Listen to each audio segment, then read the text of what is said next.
and welcome to Season 2 of Says Who. With me today is Kim Estes. Kim is a U.S. Merchant Marine officer who also happens to be an Emmy Award-winning actor and my guest today. Hello, Kim. Thank you so much for coming in. Honored and privileged to be here today. Love it. So I'm going to start this out as I do all the time because I can. Yes, you can. It's your show. Exactly. And the hard questions come first, I heard. Yes, and here's the hardest one. And as an actor, you've probably heard this before. Tell me a little about yourself. First I have to say, I am the luckiest guy on the planet. There's a lot of, you may think you are. Yeah, but I am the luckiest guy on the planet. All due to friends and I'm so grateful for all these wonderful occurrences that are happening in my life, and so I'm humbled by that. Humbled to be on this show. I mean, you have your choice of anybody in this town, and you chose me today. I did chose him. It's me. Because, among other things, I find how your road to acting and your sort of road to this ongoing success that you're having very, very interesting. Well, thank you. So you want to hear about that? I do want to hear about that. All right, so if it's not in question, that's it. I want to hear about that. Okay, so I'm a native Los Angelean, born and raised over by if people are familiar with Los Angeles, by the USC Coliseum area. So that was my playground when I was a kid. And so I grew up there, went to grammar school and high school in Los Angeles, Mount Carmel High School for the Carmelite Crusaders that are out there on 70th and Hoover, which at that point in time in the 70s was an area that we were careful going into and out of. Actually, I'll say Florence and Hoover. Anyway, right off the 110 freeway. But Stanislaus State College right after that, because I had no idea what I wanted to do. I was only 17, and I graduated, and I had scholarship offers everywhere, and I had no clue. So my older brother, Terrell, said, come on up to Stanislaus State. He was on a basketball scholarship. So I went up to Stanislaus State, played a couple of years of basketball up there, took my general education requirements, and then my evil stepfather said, do you want to go out on a merchant ship? And so I said, yeah, I'll go on a merchant ship. So I was on a merchant ship. I got off the ship. He says, do you want to be an engineer? I'm going, I have no idea what that engineer does, except I saw them running around and doing things down the engine room. So I said, oh, of course. Yeah, that sounds great. The answer is yes. And which is one of my, I think, one of the bonuses in life that I get to say no less often. I don't say no a lot. Yes seems to come out of my mouth quicker than no. So I said yes. I went to the Merchant Marine Academy, which is now part of the CSU system, CSU Cal Maritime in Vallejo, California. Graduated with an engineering degree, and then went to sea in the Merchant Marines. So I spent 14 years at sea, sailing around the world on oil tankers and freighters. And then at that point in time, they said, well, I wanted to get my MBA because I saw guys in the office wearing suits and ties, and I didn't know what they did. They did some office stuff, but I'm in the Merchant Marines, and I'm on a ship, and I'm handling big tools, big wrenches, and big machines. And I said, I want to find out what that job is. So I came ashore, got my MBA at USC, and then went into the office, and they moved me around, and I fit in, and I got along. It was all part of that. Was acting 107, that class of working in corporate. And so I worked in corporate, and then eventually I ended up the head of environmental health and safety and sustainability and corporate and social responsibility for Atlantic Richfield Company, which was the Arco oil and gas company. And then that means I bounced around. I did a lot of things in corporate and just enhanced my life. So if somebody says, well, Kim, where'd you take your acting class? And this has happened. I've been to these casting sessions. And they said, well, what school did you go to? I said, Cal Maritime. They go, no, what acting school did you go to? I go, I went to sea for 14 years. And they go, no, really, come on, this is not a joke, because they don't see acting colleges or things on my resume. And they go, you know what? For somebody who has a resume like this is the oddest thing that you never attended a school or classes. And I go, well, I went to some classes with some friends, and we hung out for a while, and I'd sit in the back and watch them work, and that's a good thing. And that's it. And so then they send me out of the room because I just somehow don't fit. This is very confusing. This is very confusing to them. They're like, I don't. You never went to act. You what? And yeah, I didn't really. I went to School of Hard Knocks at sea for 14 years, and trust me, I have a Rolodex of characters in my head, every single one, because the sailors come from all over the world. I have a Rolodex of people that you would not believe. These cast of characters from around the world on merchant ships, in bars, on land, at sea. They're there, and they're so vivid because I lived with them. That was that part of that life, that pre-life, that life I had. And then corporate the same way. The guys in suits and ties and girls in suits and ties, Lord, they are just, they're vivid. Some of them are nice, some of them are mean, some of them are awesome, and some of them are just office people that you would expect that would happen. Yeah. But it's really a beautiful thing that I have all that in my past life. Just sort of flip through it and go, this one. That character. Yeah, oh yeah, I can do that. And then it's nice to see it on the, I said, I know that was John, I don't want to say last names, but that was John. And no, that was Betsy, because she was such the character. And I loved all of that. So that's my life until today. Well, not quite today. Well, not today. Well, there was some other stuff. I got the Actors Book for Dummies, and I was reading the thing, and it says, join a theater company. So I was doing a really bad movie, and a lady was sitting next to me. Her name was Etienne Eckert, and we were both doing Backstage West. You know how we used to do Backstage West, and we'd circle the things, and when we're on a set tomorrow in a green room when we were extras, and circle up. It's a physical, at that point, it's a physical like newspaper. That's correct. And you go to what looks like the wanted exactly section. Right. But it's all breakdowns for acting, and you would circle, highlight, and then when you get home, you take your picture and resume, staple the resume on the back if it wasn't already printed on there, and you stick it in a clear view envelope. You remember those clear view envelopes had the clear on the one side, so your picture would show up, so they had a chance to look at it before they threw it in the round file. So they could see your picture, and so they send your 8x10 in, and then you hope for the best. Yep. So I was sitting next to her. She says, you need to join it. She says, have you ever thought about joining the theater company? I go, no. I said, but it's on the list and I looked in the Actors Book for Dummies. She says, you need to join my theater company. It was the Spy-Ins Theater Company, the Spy-Ins. The thespians spelled sideways. I think that's what the Spy-Ins means. Yeah. So I joined the Spy-Ins, and there was my class. I got to watch people who were trained by Howard Fine and the rest of Howard's group. I got to watch them work, and it was me sponging and just paying attention to the prep and what's a beat, and it's like all these things I'm learning because I just don't know. And so, but they were so nice and so generous in helping me get to this point of understanding. The acting was no problem. It was understanding everything else that went along with it, because I just didn't understand and didn't know. They taught me. So that was the step. And it was from agent to agent to agent to agent. Finally, casting directors believed in me, and they believed that I could actually take somebody out of their reality. And I think that's the key, right? Yeah. If you can get somebody, is it on somewhere downstairs in the basement? It's not what it is you do, it's how you make other people feel, it's not how you feel, it's how you make other people feel. That's correct. So I equate that to taking people out of their reality. People know that's Kim Estes, but then all of a sudden they get engaged, and it's not Kim Estes, it's that character. And whether I like him or I hate him, that's somebody else. Yeah, I'm accepting that I accept myself into that reality, and I put myself there. So that's it. That's the road. It's a weird road, and I've been working consulting in the merchant marine industry from time to time, so I have been out for long periods of time. I worked on the Costa Concordia, the ship that went flipped over in Italy. Yes. I worked on that for 10 months, back and forth in all over Europe, working on the emergency response protocols for Carnival Cruise Lines, who owned Costa. I worked on the Casca Busan that spilled oil in the Bay Area in San Francisco a couple of years ago. I worked in the Sea Empress in Milford Haven over in the UK that spilled like twice the amount of oil the XL Valdez did spilled over there in Milford Haven in the UK. So I've been around to different disasters and able to help out and able to gain knowledge, so that makes me an expert in the oil spill response world. So I think that's it. Yeah. That's it. That's a lot. That's enough. So one thing that I'd love to just talk about a little bit, because I think it's been now about a year, is, so you have an Emmy.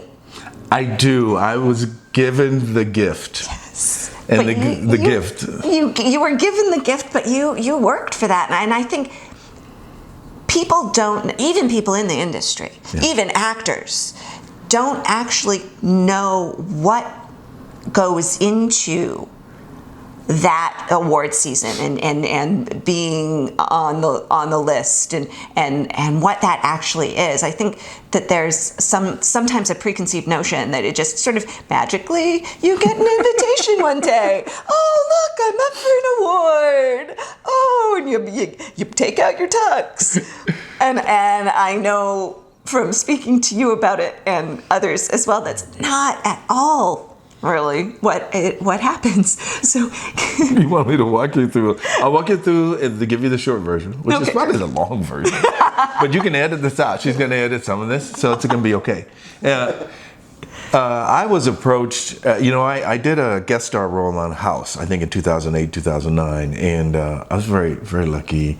The scene was excellent, and then will make you cry. When you watch it, it's sort of funny up front because it's about a guy, me, who is in search for a prescription for breast milk, and because he knows that breast milk will cure his cancer. So he's got cancer, so he talks to Cuddy about getting a prescription for that, and she won't give it to him. I said, well, what do you mean you won't give it to me? So the discussion takes, what do you mean? You write me a prescription, insurance company's going to pay. He said, no, she said, no, they won't pay. And I go, what do you do? It's a type of shield for the insurance company. So anyway, the scene gets a little bit shouty. I get a little, not really shouty, but I really push her, and she pushes me. And then we end up, at the end of the show, House does tell her that they did give me the prescription because it ain't gonna hurt anybody, it ain't gonna hurt anything. But you walk away from that scene, after you finish reading that scene, you think, oh, that poor guy. So that was me. So that guest star, there was a friend of mine, Daniel Lansling, who said, Kim, you need to join the Academy, first of all, and then you can submit that as a guest star in a series for the Emmy. And I'm going, all new to me? I said yes, because I don't say no often. Which started the Emmy campaign. And Bonnie Gillespie, I called Bonnie. I said, what is this? What is this? And here I go. So I'm in, both feet. Postcards are printed in the campaign. And sometimes it's nice to know what you don't know, because you're up against John Lithgow, Michael J. Fox, and it's all these people who are known people. And I'm in that category. I said, you have got to be kidding me. And so it's like, okay, so I didn't know this, but now I do. So it's an exercise. And I didn't know that part of the exercise of the whole Emmy run or Emmy campaign, you do this. You enter those things, no matter how minuscule you think your part is. You never know how that impacts somebody, because they're going to watch it on the for your consideration side inside. And maybe a casting director will see it and they'll say, well, I need that guy for the next role. I've got something in mind. Or somebody who was shooting a feature or shooting a short. I want to keep that guy in mind. I'll keep his, how they pin stuff on the bulletin board. And so here we are, 10 years after that. I do this little show. I say little show. The funny story is that I was a moderator for the Vita, one of the ladies from Vita, and also Kelsey Scott, who was in Fear the Walking Dead. Well, both of those ladies were in Fear the Walking Dead Passage, but Michelle Prada was up for this was before she got Vita. So I'm there doing the interview at the SAG Foundation. I'm the moderator for this conversation, and one of the questions comes in from the audience, and it was a ringer, and Robert J, and he says, Kim, do you also have one Emmy? Tell us about the story. So this is about these ladies. It's not about Kim. I'm the moderator. So I say, you know what? It's just this little story. The story's called Dix, and I play the boss of two female detectives. I said, it's just a little thing. I wanted to retract when I said that. I wanted to bring just that little thing back, because there was this huge pause in the audience, and then there was gigantic laughter. And I'm going, oh man, this is about the girls. It is not about me. So anyway, that's funny. So also, Dix was in the running, and I had some good scenes in there. It's a short form series. It was a second year of the category, and the expectation was, you just push. You start the campaign by saying, "This is me. Here I am." And at that point in time, we could pass out paraphernalia at all the Academy events, but now you can't do that because violation of code of conduct. But you let people know they get in your corner. They also push from the outside, especially after you have the nomination. And then it's like, okay, it's you against the other 5 guys. Jason Ritter, who's the guy in Modern Family. The dad on Modern Family. And all guys, I'll put it this way, all guys with shows. Right. So here I am with no show. I have Dix, and I don't know, Laura. It's just one of those magical things where I guess it was my turn, because we had done the work. We had put in. Kelsey Scott and I were arm in arm, locked. She was Fear the Walking Dead Passage, but we were locked together at going to all these events and pressing the flesh and shaking hands and kissing babies and shaking babies and kissing hands. We're doing everything that you were supposed to do during the campaign. And all that's legal. You can still do all that. You just can't pass out paraphernalia. Collateral, it's called. So that's what happened. That's the campaign. And it is from the back end of February all the way through August, because the voting stops in August and they give the awards out. The voting stops in August, starts about the middle of August.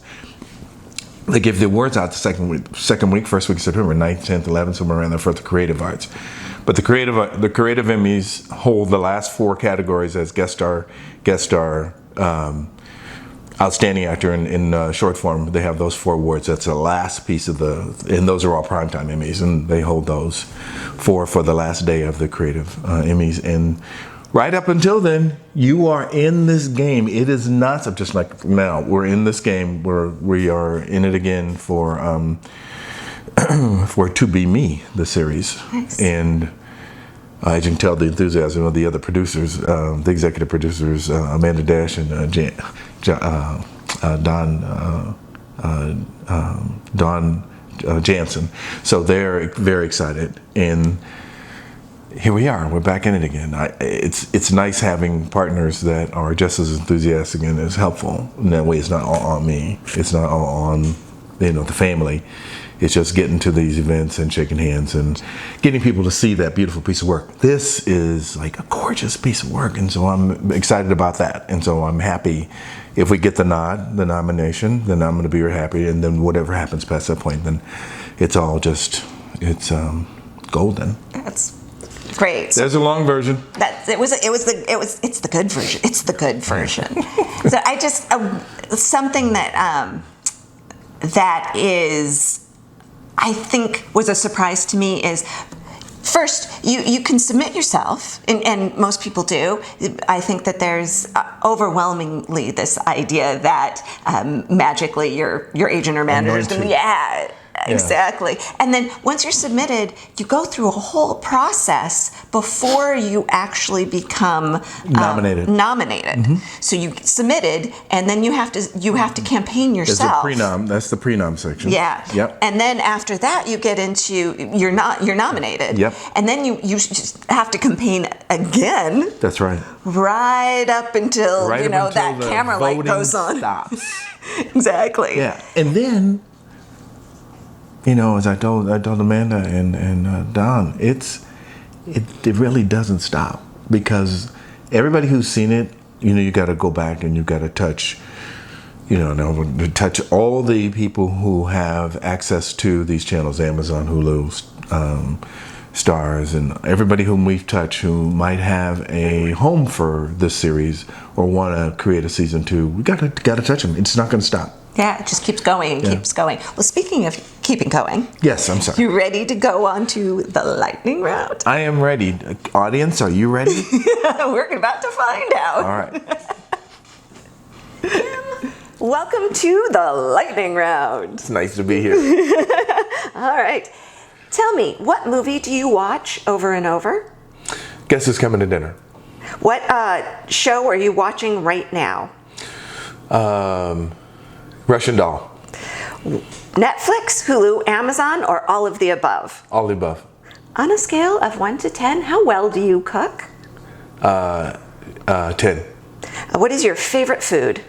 Tacos. What is your least favorite food?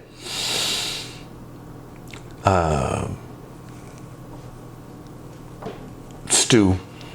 What food delivery do you like the best? Chinese, pizza, or Indian? Indian. Sweet or savory? Sweet. Do you bake? Yes. What is your favorite dessert? Cookies. What is your favorite band? Wow.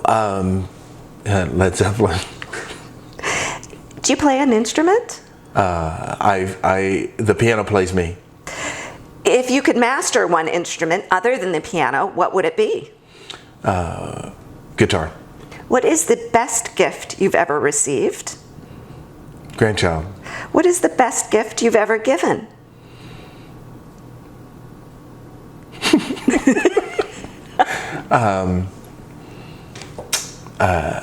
That's a good one. The best gift I've ever given is probably patience. So what is the last country you visited? Foreign country would be Mexico. What is a country you'd love to go to? Africa. A country that you would live in other than one you live in now?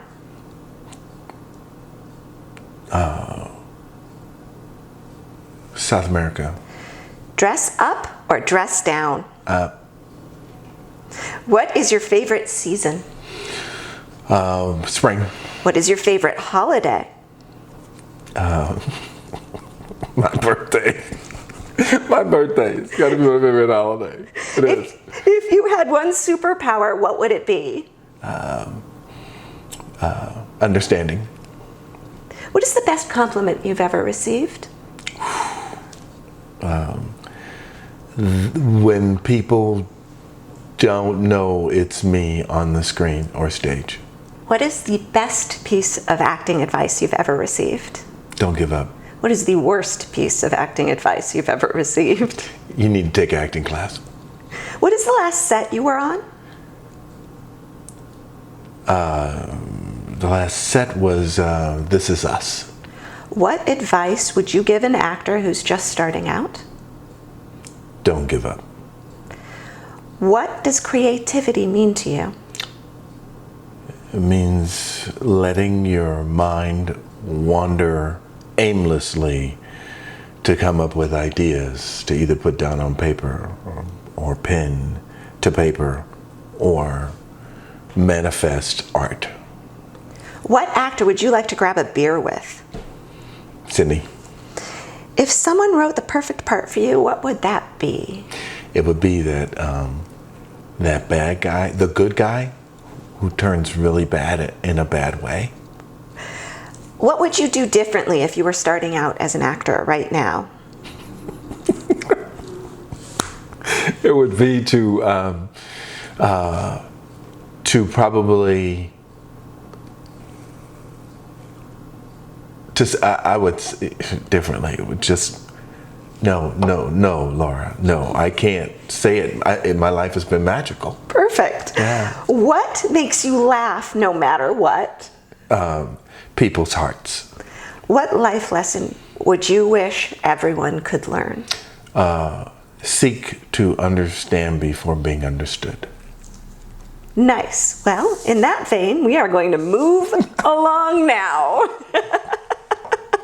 So, Kim, to wrap up, yes, we are going to do the questions that James Lipton does at the end of Inside the Actors Studio. There you go. Yeah, see, I said James Lipton correctly twice. Nice. I've done it. I'm There so you proud of go. myself. All right, so you ready for this? I'm ready. All right, let me get my James on.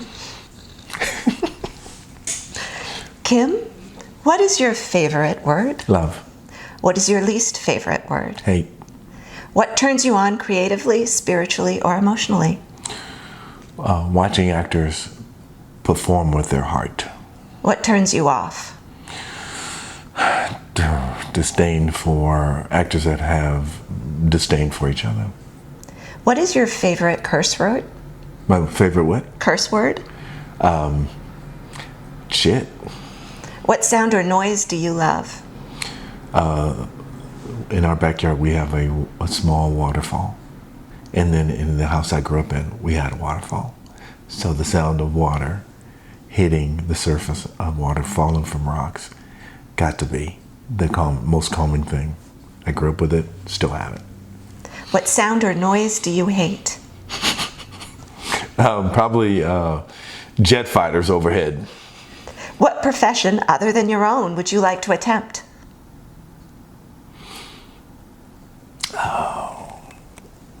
How about architecture?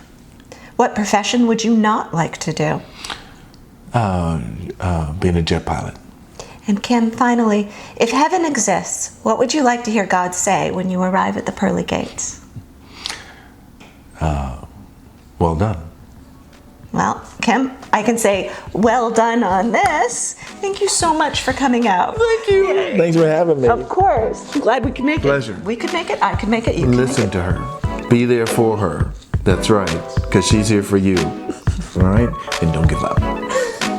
Thanks.